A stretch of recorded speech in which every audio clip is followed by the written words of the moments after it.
November কোন বাকশালপন্থীকে বাংলার রাজপথে আমরা নামতে দেব না। যদি কেউ নামবার অপচেষ্টা চালায় আমরা তাদেরকে রাজপথে মোকাবেলা করব ইনশাআল্লাহ। রাজনৈতিক পক্ষগুলোকে বলতে চাই, আমরা রক্ত দিয়েছি বালাকোটে, আমরা রক্ত দিয়েছি শাপলা চত্বরে, আমরা রক্ত দিয়েছি 2015 সালে, রক্ত দিয়েছি 2021 সালে, রক্ত দিয়েছি জুলাই বিপ্লবে। আমাদের মুখোমুখি দাঁড়াবার চেষ্টা করবেন না। আমরা রক্ত দিয়ে অধিকার আদায় করি, রক্ত দিয়ে বাংলাদেশ কিনেছি, রক্ত দিয়েই বাংলাদেশের স্বাধীনতা রক্ষা করব ইনশাআল্লাহ। সংগ্রামী সাথী ও বন্ধুগণ, জুলাই বিপ্লবের আমার সকল সহযোদ্ধাদেরকে আমি বলতে চাই, রাজনৈতিক মতবিরোধ থাকতে পারে, নির্বাচন নিয়ে মতপার্থক্য থাকতে পারে, আপনারা যার যার নির্বাচন করবেন সেটা পরের কথা। আসুন, যারা জুলাইয়ের বিপ্লবের রাজপথে ছিলেন, জুলাই বিপ্লবের সনদের আইনি ভিত্তি কার্যকর করার জন্য আমরা হাতে হাত রাখি। সংগ্রামী সাথী ও বন্ধুগণ, সর্বশেষ বক্তব্য, আগামী 13 তারিখ জুলাই সনদের গণভোটকে কেন্দ্র করে সরকারি সিদ্ধান্তের দিকে আমরা তাকিয়ে আছি। সরকার যদি জনগণের শান্তিপ্রিয় ভাষা বুঝতে ব্যর্থ হয়, আবার বলছি, সরকার যদি 8 দলীয় নেতৃবৃন্দের শান্তিপ্রিয় ভাষা বুঝতে ব্যর্থ হয়, যেই ভাষায় বললে সরকার বুঝবে আমরা সেই ভাষাই প্রয়োগ করব, সেই কর্মসূচি ঘোষণা করব ইনশাআল্লাহ।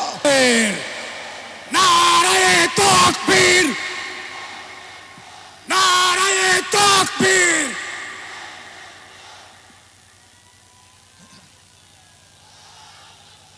আসসালামু আলাইকুম ওয়া রাহমাতুল্লাহ।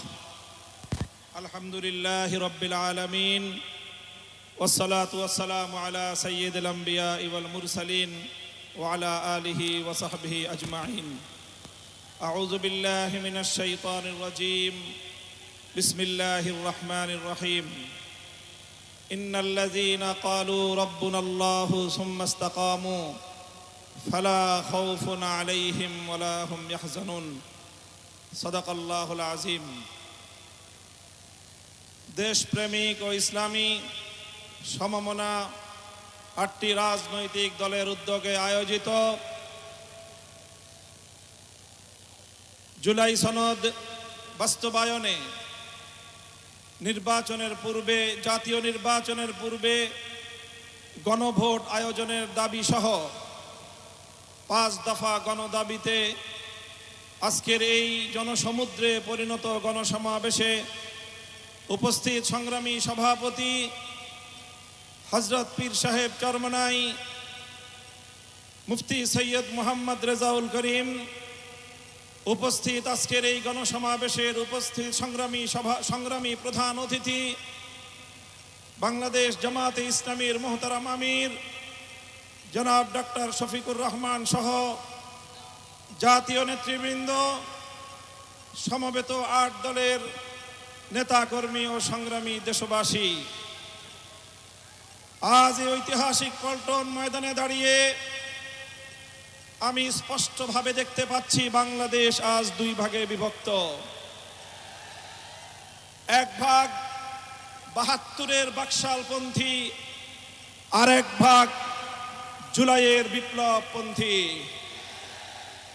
আজ বাংলাদেশের প্রতিটি রাজনৈতিক দল এবং পক্ষের কাছে আমার সুস্পষ্ট জিজ্ঞাসা, সবাই যার যার অবস্থান পরিষ্কার করুন। হয় আপনি জুলাই বিপ্লবের পক্ষপাতী, আর না হয় আপনি 72-এর বাকশালপন্থী। 72-এর পরাজিত বাকশালপন্থীরা আগামী 13 নভেম্বর বাংলাদেশের বিরুদ্ধে লকডাউনের নামে যুদ্ধের ঘোষণা দিয়েছে। আমি ঘোষণা করতে চাই, সংগ্রামী সাথী ও বন্ধুগণ, 2024-এর জুলাই বিপ্লব সহস্রাধিক তাজা প্রাণের রক্তের বিনিময়ে অর্জিত এই বিপ্লব, এই বিপ্লবের ভিত্তিতে আগামী বাংলাদেশ পরিচালিত হওয়ার জন্যই ঐক্যমতের ভিত্তিতে জুলাই সনদ প্রণীত হয়েছে। এই জুলাই সনদ কোনো কাগজে সনদ হিসেবে আমরা দেখতে চাই না। জুলাই সনদকে আমরা আগামীর বাংলাদেশের রূপরেখা হিসেবে দেখতে চাই। এজন্য আমরা ৮ দলের পক্ষ থেকে বলেছি, অনতিবিলম্বে জুলাই সনদকে সরকারি আদেশের মাধ্যমে এর প্রাথমিক আইনি ভিত্তি প্রদান করতে হবে। এরপরে আগামী ত্রয়োদশ জাতীয় সংসদ নির্বাচনের পূর্বেই গণভোটের মাধ্যমে জুলাই সনদকে চূড়ান্ত আইনি ভিত্তি প্রদান করতে হবে। এর ব্যত্যয় হলে জুলাই বিপ্লব পন্থীরা বরদাস্ত করবে না, সেটা মানবে না। আমরা সুস্পষ্ট ঘোষণা দিতে চাই, আমাদের জুলাই যোদ্ধাদের, জুলাইয়ের বিপ্লবে শাহাদাত বরণকারী বীর শহীদদের রক্ত মারিয়ে জুলাই বিপ্লবের, জুলাই সনদ বাস্তবায়নের গণভোট ছাড়া বাংলার মাটিতে আমরা আর কোনো কিছুই হতে দেব না। আমি জানি না জাতীয় নির্বাচনের আগে জুলাই সনদ বাস্তবায়নের লক্ষ্যে গণভোট হলে কার কি সমস্যা, সেটা আমাদের বুঝে আসে না। আমাদের সমস্যা হলো জুলাই সনদের গণভোট ছাড়া যদি জাতীয় সংসদ নির্বাচন অনুষ্ঠিত হতে থাকে, জাতীয় সংসদ নির্বাচন যদি তফসিল ঘোষণা হয়ে বাস্তবায়িত হয়, অনুষ্ঠিত হয়, সেখানে অনেকগুলো বড় বড় জটিলতার সৃষ্টি হবে। তার মধ্যে অন্যতম একটি হলো দ্বিকক্ষ বিশিষ্ট জাতীয় সংসদের উচ্চ কক্ষ কিভাবে গঠিত হবে, কিভাবে রাজনৈতিক দলগুলো তাদের নির্বাচনী ম্যানিফেস্টো তৈরি করবে, জাতির সামনে তারা তাদের উচ্চ কক্ষের 100 সদস্যের তালিকা কিভাবে প্রকাশ করবে, এই সকল বিষয়ের কোনো সদুত্তর তাদের কাছে নাই। যারা জুলাই সনদের গণভোট জাতীয় সংসদ নির্বাচনের আগে অনুষ্ঠানের ক্ষেত্রে বিরোধিতা করছেন, আমরা তাদের সমস্যার কথা জানতে চাই। কোনো যুক্তি নাই, কোনো যুক্তি নাই। তারা জুলাই সনদের বাস্তবায়নকে ঠেকিয়ে দিয়ে বাংলাদেশে আবার ফ্যাসিবাদ কায়েম করবার ষড়যন্ত্র করছে।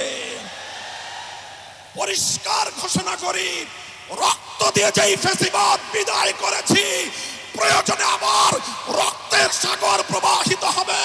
বাংলার মাটিতে ফ্যাসিবাদ